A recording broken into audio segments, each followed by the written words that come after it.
how we integrate with all the other agencies, not just policing, but NCR-related agencies, and then over to Steve now. I can, Chief.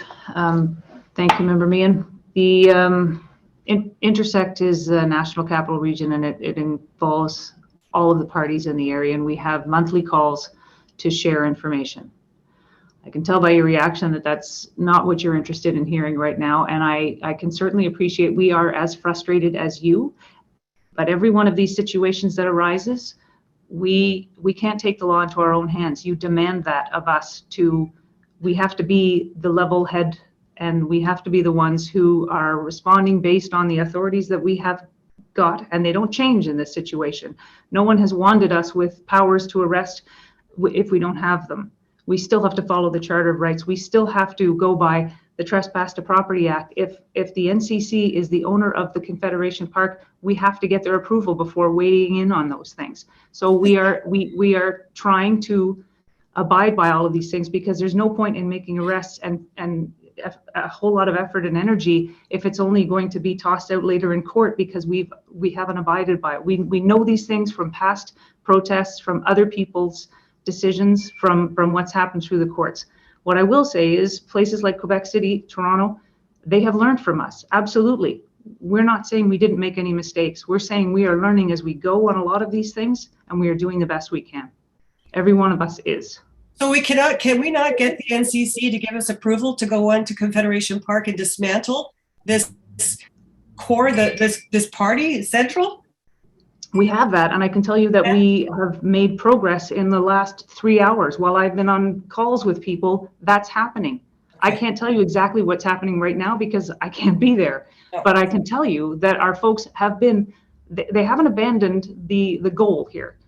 They are working through it methodically and by lawful powers that we have.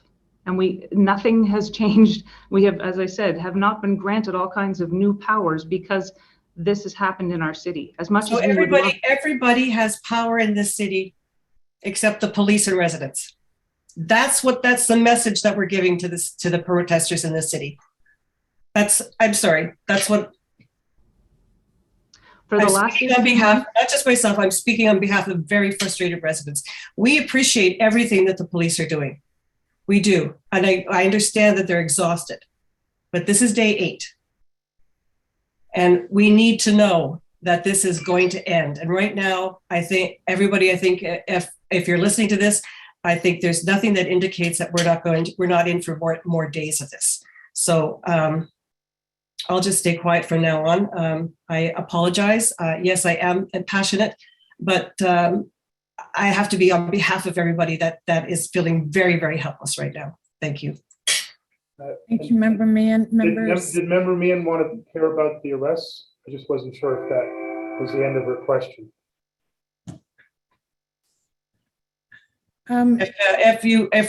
Yes, I'd love to hear about who's been arrested. And I'd like to know what's going to happen tonight when there's bonfires and more parties and more honking. I'd like to know what's going to happen. Okay, thank you. And I share your frustration about when this is going to end. I think we'd like to know when there will be an end to COVID and what was the detailed plan to end COVID. But that was an unprecedented pandemic. And there is no detailed plan for these things. But Deputy Chief Bell, could you provide an update on the status of our criminal arrests, criminal investigations, hate crime investigations, multi-jurisdictional investigations? Yeah, thank you very much, Chief. So as I indicated earlier, we have over 400 calls for service directly to the protest area. That's resulted in the initiation of 50 criminal investigations, 11 of which are hate crime investigations. From that, we've had so far 4 persons charged with a total of 7 offenses. There are several investigations, all of the 50 of the investigations are continuing, other ones that have been culminated by charges. Including that is the mischief around the Tomb of the Unknown Soldier.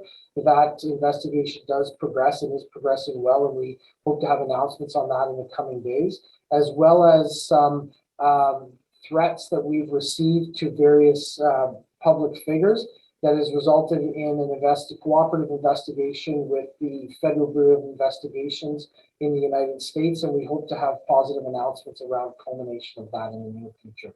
we have dedicated teams that from both a hate crime perspective and a criminal investigative perspective that are following up actively and aggressively to charge, to investigate and charge people involved in criminal activities around the protest.